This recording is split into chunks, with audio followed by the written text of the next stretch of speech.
Khajuraho, a name that usually brings one image to mind: sculptures, stone, sensuality. But beyond the popular labels, this landscape holds stories far older, far subtler, and far more human. From above, the temples appear like islands of time, scattered across a green ocean. Most visitors see them as a single chapter, but each shrine here has its own heartbeat, its own mood, its own moment in history. And tucked away on the quieter southern side stands a temple that almost whispers rather than announces itself: Dulha Deo, the temple of the Divine Groom. Unlike the grand crowded spaces in the Western group, Dulha Deo feels intimate, almost personal. When you walk towards it, the silence grows, and in that silence, the story begins. This temple was built in the late 11th or early 12th century, a time when the Chandela dynasty had already seen its golden age. The great temples of Lakshmana, Kandariya Mahadev, Vishwanatha had already risen.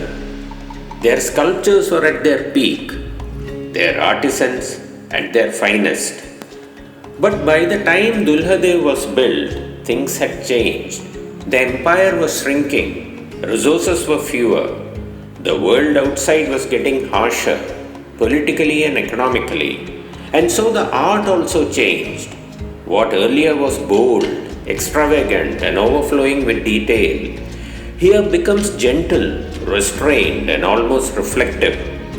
Yet this softening was not a weakness, it was a shift, a transition from grand cosmic expression to a more intimate, devotional mood. That is why Shiva appears here as Dulha, the groom, not as the fierce destroyer, not as the cosmic dancer, not as the meditating ascetic, a groom, an image of auspicious beginnings, harmony, tenderness.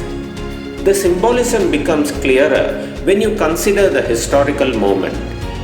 When an era enters uncertainty, people turn towards hope, not power. Walk closer, you'll notice the carvings are simpler than the grand Western temples.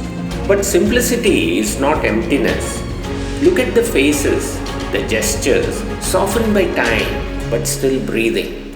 Notice the curves of apsaras, the musicians, the guardians. They were once sharper, more expressive. Centuries of wind and monsoon have worn them down. Some erotic panels once adorned these walls too, but many have been erased by erosion, or perhaps by later periods where modesty became more important than memory. What remains is a gentle echo of what once was.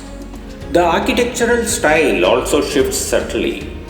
You see a refined version of the Nagara style, with a tower that rises like a final flame, supported by circular clusters of miniature shikaras. There is skill here, yes, but there is also nostalgia, the kind that appears at the end of great artistic periods. Step inside. The sanctum holds a simple Shivalingam, calm, unadorned. The light is low, the walls are bare, the silence is complete. Temples like these remind you that spirituality didn't begin with noise, nor with spectacle, but with quietness. Quietness where you face yourself. Some scholars say Dulha Deo was a marriage shrine, a place where young princes and warriors came to seek blessings before new journeys. Local oral traditions even suggest it may commemorate a forgotten royal wedding, a story lost to time, yet remembered in stone. It makes sense. Shiva is the ideal groom, symbol of responsibility, protection, and auspicious beginnings. In many ways, Dulha Deo is the Chandela dynasty's quiet farewell, a temple that doesn't try to dazzle, but tries to reassure that even in endings, something new waits to be born. Today, travelers often skip this temple, drawn to the more famous monuments, But those who pause here, who walk slowly without agenda, discover something rare. A temple that doesn't tell you to look at it, but to look within yourself. Travel deeper. Travel with awareness. Travel for wellness. Namaskar.